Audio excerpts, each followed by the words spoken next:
Muito bem, vamos dar sequência ao estudo que nós já estamos trabalhando há algum tempo, como tema base em Cristo para sempre, mas temos então tido vários subtemas, que nós falamos sobre a segurança de salvação, se podemos realmente ter a segurança de vida eterna, de salvação eterna, ou se podemos ficar com medo de alguma forma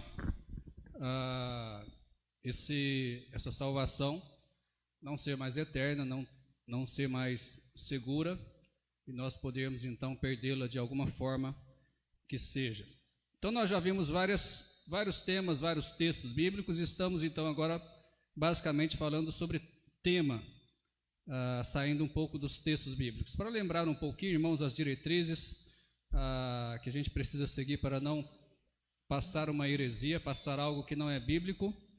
Um versículo deve ser analisado no seu contexto bíblico. Se o texto fala sobre servir, não podemos então aplicá-lo à salvação. Um versículo também deve ser interpretado à luz de todo o restante da palavra de Deus. Nenhum versículo deve contradizer dezenas de outros versículos bíblicos. E por último, uma doutrina deve ser baseada no todo que a Bíblia ensina sobre aquele assunto. Ok? Então, seguindo essas diretrizes, temos plena segurança de estar passando algo bíblico e não uma heresia ou algo que não seja de acordo com a palavra de Deus. Nós já passamos por João 10, versículo 27 ao 29, com o tema jamais perecerão. Já passamos por Efésios capítulo 2, versículo 8 a 10, com o tema pela graça por meio da fé. Passamos também por Romanos 8, versículo 29 ao 30, com o tema a segurança do crente. Passamos também por Romanos 5, versículos 6 ao 11, com o tema muito mais. Passamos por Romanos 8, versículo 9, com o tema o espírito de segurança. Passamos também por Romanos 8, versículo 28 ao versículo 30, com o tema em Cristo. Passamos em 1 Coríntios 12, versículo 12 ao versículo 13, com o tema membros do corpo. Passamos também em 2 Timóteo, capítulo 1, versículo 12 e capítulo 4, versículo 18, com o tema a habilidade e o desempenho de Deus. E passamos também por João 3, versículo 16, falando sobre a vida eterna ou não eterna. Passamos por 1 João 5, versículo 13, com o tema segurança ou incerteza. E atualmente estamos então hoje é o terceiro dia, terceira mensagem, falando sobre crentes nominais ou crentes verdadeiros. Crentes apenas nominais, que são a maioria, ou crentes realmente verdadeiros.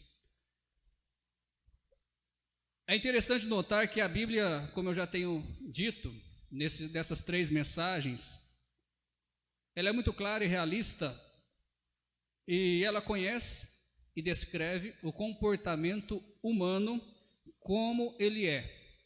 Ninguém nos conhece mais do que a Bíblia. Talvez por isso que algumas pessoas não gostam de lê-la, Porque mostra a realidade delas, Mostra até aquilo que ela gostaria de esconder, a Bíblia expõe. Então ela é bem realista, bem detalhista com respeito ao comportamento humano, e ela consegue distinguir cuidadosamente aqueles que são seguidores apenas nominais de Cristo, daqueles que são crentes genuínos, daqueles que realmente já nasceram de novo, espiritualmente, têm a vida eterna em Cristo Jesus. Nós passamos aí, vimos várias parábolas, na realidade vimos 4, Parábolas do Senhor Jesus Cristo, que nessas parábolas o próprio Senhor Jesus Cristo fez distinção entre o crente verdadeiro e o crente nominal. Irmão, vê se esse microfone está ligado e desliga ele para mim, fazendo um favor. Só apertar e segurar. Está dando um pouco de microfonia aqui. Então nós já passamos por algumas parábolas e hoje vamos continuar então com as parábolas, ok? Nós já passamos a parábola do semeador, lá em Mateus capítulo 13, versículo 3 ao 23. Passamos também pela parábola do joio e do trigo, em Mateus capítulo 13, versículo 24 ao 30. Passamos pela parábola da rede, uma parábola que nem eu mesmo conhecia, Não lembrava, tão pequenininha. Em Mateus capítulo 13, versículo 47 ao 50. Passamos também para a parábola das bodas, em Mateus 22, versículo 1 ao versículo 14. Então, hoje nós vamos ver mais três parábolas. Obrigado, irmão, agora deu uma melhorada. Mais três parábolas que mostram essas distinções, então, entre os crentes verdadeiros e os crentes apenas nominais. Lembrando que os crentes verdadeiros são salvos. Eles vão para o reino celestial. Os crentes apenas nominais estão condenados. Eles vão passar a eternidade no inferno. Deixando bem claro isso aí. Então vamos lá. Mateus capítulo 24, versículo 45 ao 51. Visto que são apenas três parábolas, nós vamos ler o texto. Nós temos aí um tempinho.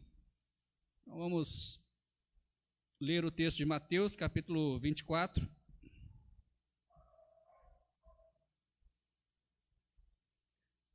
Versículo 45 ao 51.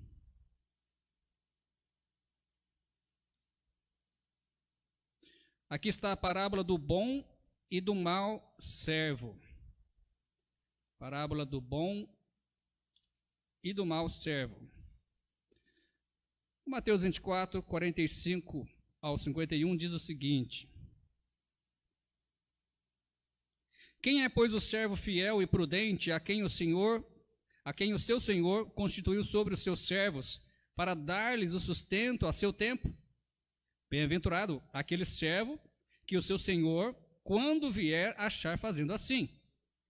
Em verdade vos digo que o porá sobre todos os seus bens.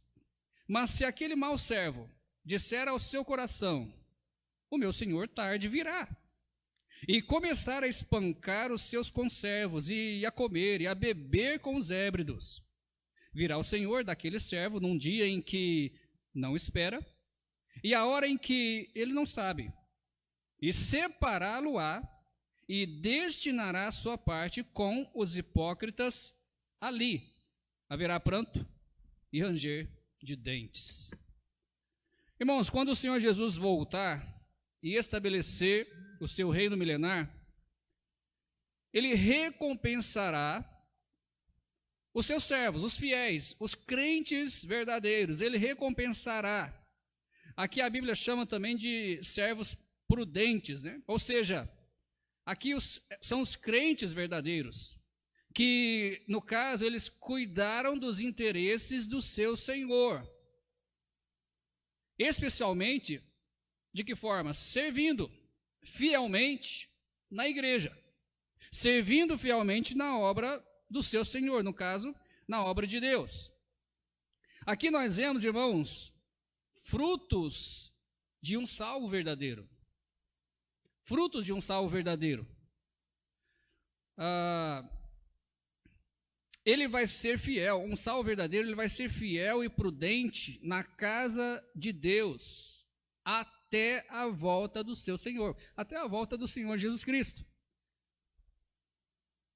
Mas, mudando o lado da moeda, temos aí outros servos que são crentes, né, representam aí os crentes nominais, que não esperam que o Senhor Jesus volte logo.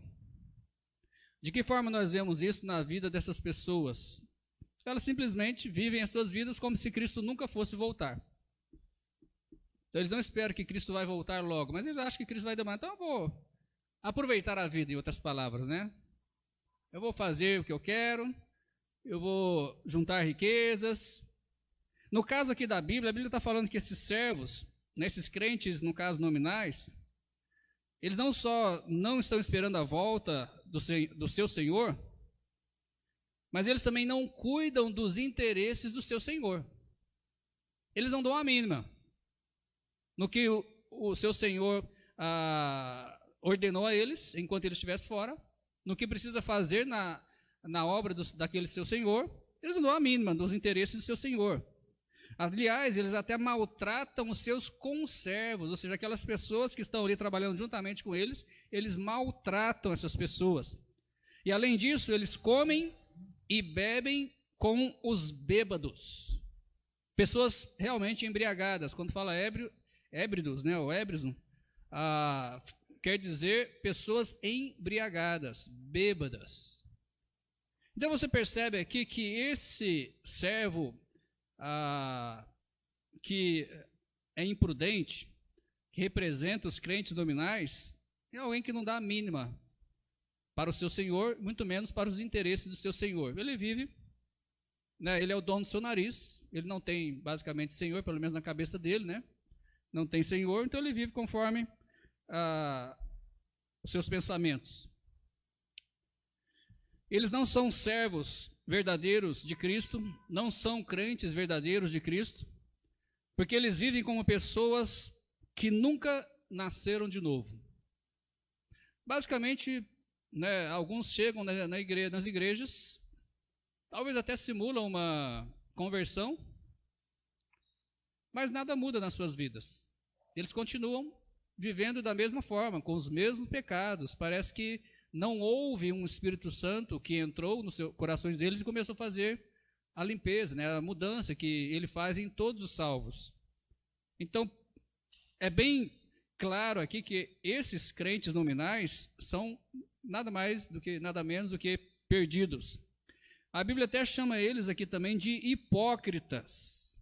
Se os irmãos lembram bem o que é um hipócrita, antigamente era usada para as pessoas que faziam, né, teatro, e eles usavam então máscaras para representar um personagem ali naquela peça teatral.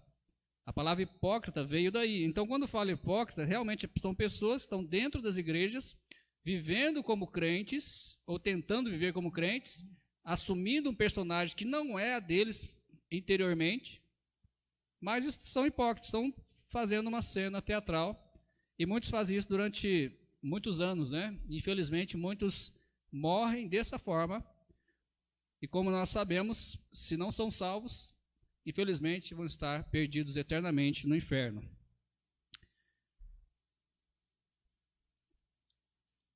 A segunda parábola, que nos mostra também a diferença,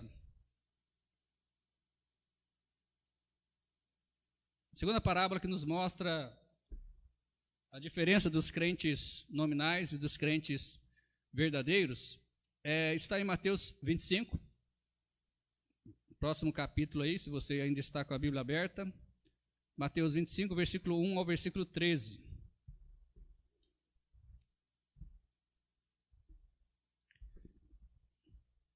Diz o seguinte a palavra de Deus: Então o reino do céu será semelhante às 10 virgens, que tomando as suas lâmpadas saíram ao encontro do esposo, e 5 delas eram prudentes, e 5 loucas. As loucas, tomando as suas lâmpadas, não levaram azeite consigo, mas as prudentes levaram azeite em suas vasilhas com suas lâmpadas. E, tardando o esposo, tosquenejaram todas e adormeceram. Mas, à meia-noite, ouviu-se um clamor: Aí vem o esposo, sai-lhe ao encontro. Então todas aquelas virgens se levantaram e prepararam as suas lâmpadas, e as loucas disseram às prudentes: Dai-nos do vosso azeite, porque as nossas lâmpadas se apagam. Mas as prudentes responderam, dizendo: Não seja o caso que nos falte a nós e a vós. Ide antes aos que vendem, e comprai-o para vós. E tendo elas ido comprá-lo, chegou o esposo, e as que estavam preparadas entraram com ele para as bodas, e fechou-se a porta. Depois chegaram também as outras virgens, dizendo: Senhor, Senhor, abre-nos. E ele respondendo disse: Em verdade vos digo que não vos conheço.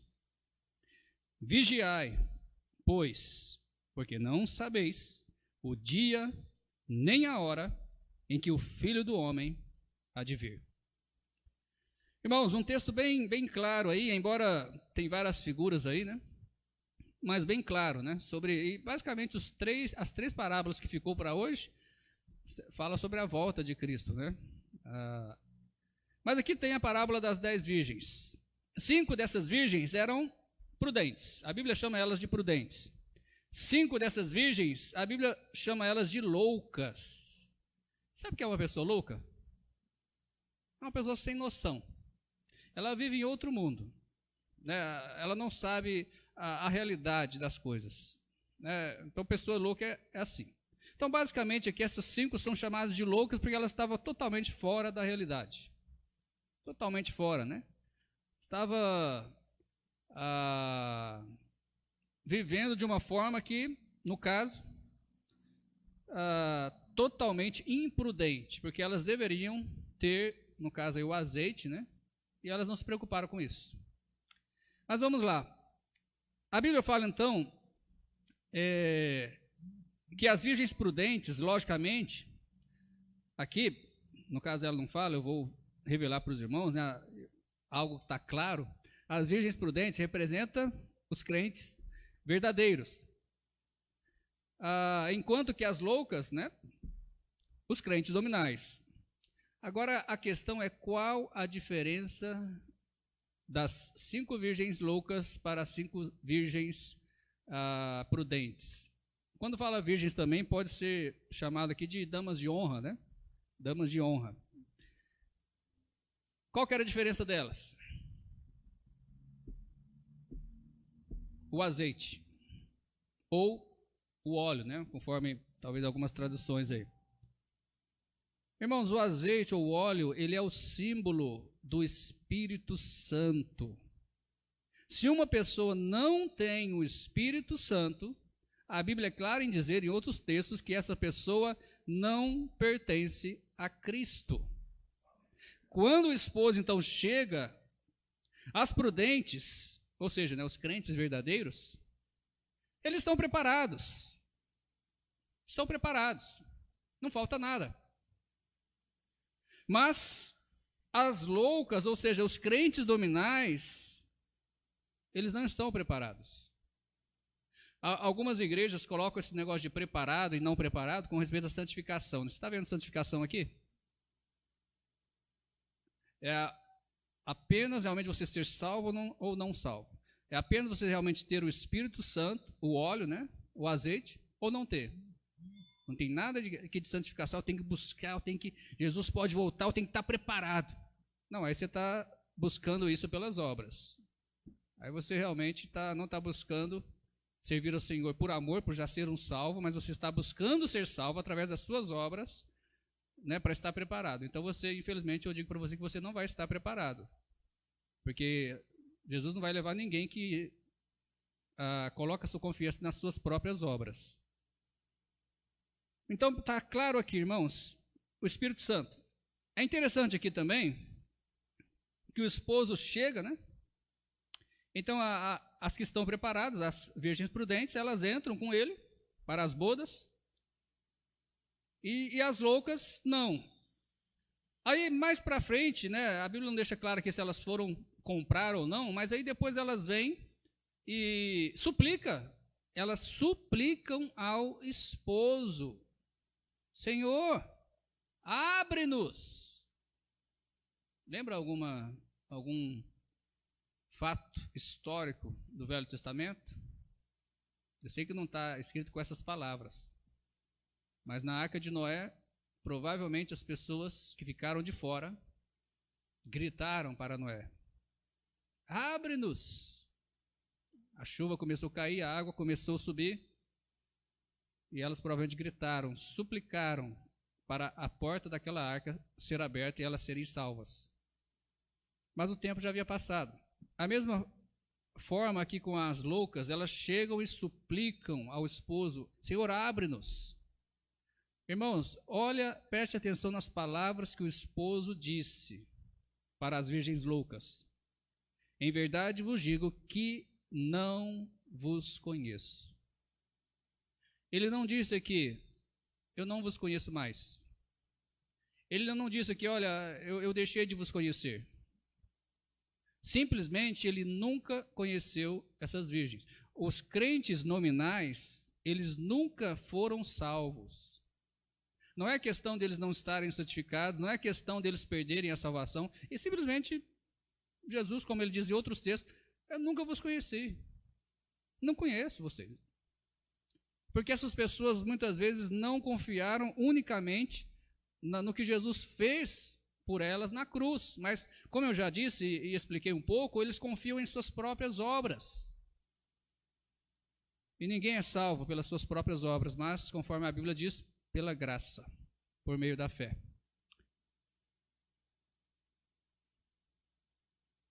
Terceira e última parábola de hoje, Mateus 25, continuando o texto aí, né? Os irmãos já estão aí. Mateus capítulo 25, versículo 14 ao versículo 30, que é a parábola dos talentos, uma parábola bem conhecida, né? Diz o seguinte a palavra de Deus: porque isto é também como um homem que, partindo para fora da terra, chamou seus servos e entregou-lhes os seus bens. E a um deu 5 talentos, e a outro 2, e a outro 1, e cada um segundo a sua, o que, irmãos? Capacidade, e ausentou-se logo para longe. E tendo ele partido, o que recebera 5 talentos, negociou com eles e granjeou outros 5 talentos. Da mesma sorte, o que recebera 2, granjeou também outros 2. Mas o que recebera 1, foi e cavou na terra e escondeu o dinheiro do seu senhor. E muito tempo depois veio o senhor daqueles servos e fez contas com eles. Então aproximou-se o que recebera 5 talentos e trouxe-lhes outros 5 talentos, dizendo: Senhor, entregaste-me 5 talentos, eis aqui outros 5 talentos que granjeei com eles. E o seu senhor lhe disse: bem está, servo bom e fiel. Sobre o pouco foste fiel, sobre o muito te colocarei. Entra no gozo do teu senhor. E chegando também o que tinha recebido 2 talentos, disse: Senhor, entregaste-me 2 talentos, eis que com eles granjeei outros 2 talentos. Disse-lhes o seu senhor: bem está, servo bom e fiel. Sobre o pouco foste fiel, sobre o muito te colocarei. Entra no gozo do teu senhor.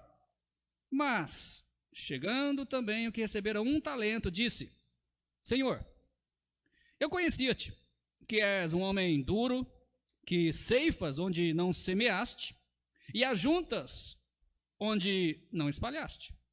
E atemorizado, escondi na terra o teu talento, aqui tens o que é teu. Respondendo, porém, o seu senhor disse-lhe: mau e negligente servo. Sabias que ceifo onde não semeei, e ajunto onde não espalhei? Devias então ter dado o meu dinheiro aos banqueiros, e quando eu viesse, receberia o meu com juros. Tirai-lhe, pois, o talento, e dai-o ao que tem os 10 talentos, porque a qualquer que tiver será dado, e terá em abundância, mas ao que não tiver, até o que tem, ser-lhe-á tirado. Lançai, pois, o servo inútil nas trevas exteriores. Ali haverá pranto e ranger de dentes. Muito bem. Aqui nós temos, então, um homem rico. Tinha aí, no caso, a Bíblia apresenta 3 servos. E cada um desses servos recebe, então, talentos. No caso, um talento aqui era uma unidade monetária, né? E eles receberam aqui, então, essa unidade monetária de acordo com a habilidade de cada um tinha para investir aquele talento. Mas depois de muito tempo, aquele senhor volta para ver o que havia sido feito, né, pelos servos. E os 2 primeiros, então, eles dobraram a quantidade daquela unidade monetária. E, no caso, eles foram elogiados. Eles receberam mais responsabilidades e privilégios. Mas o terceiro, o único talento que recebe, ele se desculpa, né? Dizendo as seguintes palavras, irmãos.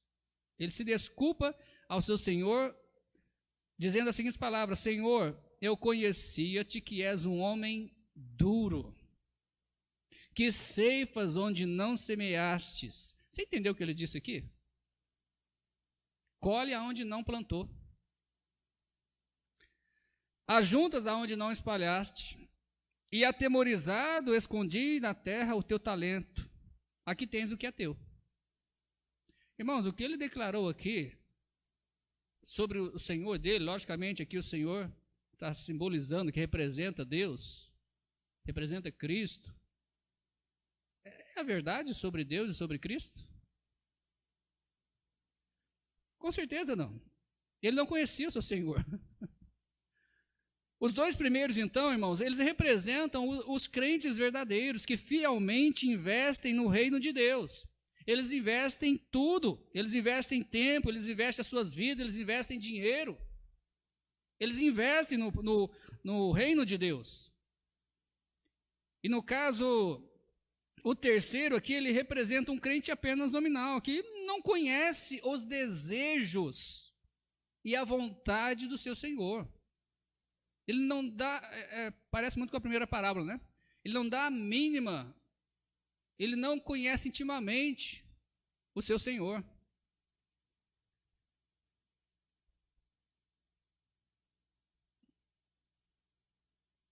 No caso, a maneira como ele falou com o seu Senhor mostra isso, né?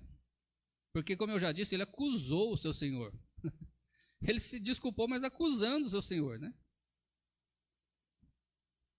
Agora, nenhum crente verdadeiro, irmãos, nenhum crente verdadeiro acusaria o Senhor Jesus com todas essas palavras. Nenhum crente verdadeiro. Outra prova disso também é a descrição que o próprio Senhor faz desse servo. O que ele fala sobre esse servo? Mau, negligente, talvez preguiçoso. E aí ele pergunta, né? Sabias que onde não sabia que ceifa onde não semeei e ajunto onde não espalhaste? Você sabia disso? Então, pelo menos você devia o quê? Ter dado dinheiro aos banqueiros. Pelo menos isso, se você pensava isso de mim, pelo menos isso, dava para os banqueiros e quando eu viesse eu recebia o meu com juros. Porque você me deu prejuízo, em outras palavras, né? Você me deu prejuízo. Nem juros eu não vou receber do meu dinheiro. Foi uma perca de tempo deixar esse talento com você. Irmãos, então, muitos crentes nominais, como já vimos aí, aproveitando, né, as 3 parábolas, eles não conhecem o seu Senhor, eles não conhecem Deus, eles não conhecem Jesus. Eles não sabem a vontade de Deus. Eles não sabem o que eles estão fazendo aqui. Eles vivem suas vidas como se fosse qualquer outra pessoa, como se fosse qualquer perdido.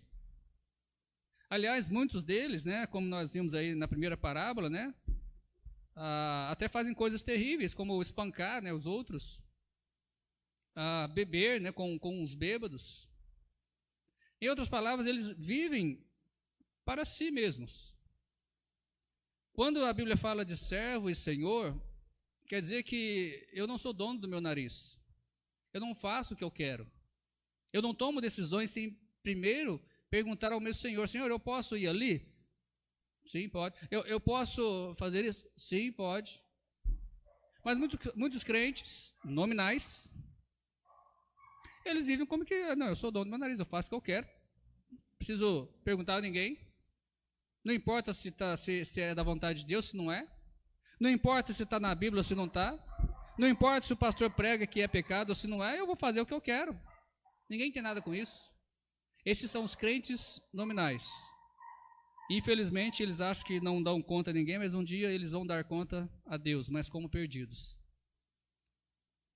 E a Bíblia descreve em 2 parábolas, vão ser lançados num lugar onde haverá pranto, ranger de dentes. E esse lugar os irmãos sabem como é que chama, né?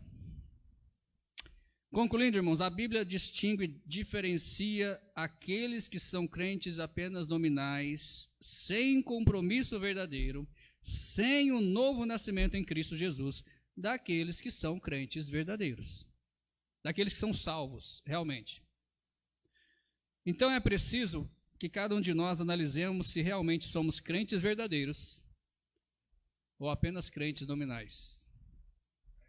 Cada um precisa avaliar a sua vida. Eu já disse isso semana passada e hoje estou repetindo. Se um dia você chegar ao inferno, você não vai poder dar nenhuma desculpa. porque você ouviu muito. Você ouviu muito sobre a palavra de Deus. Foi falado, analise a sua vida. Vamos colocar de pé e vamos orar.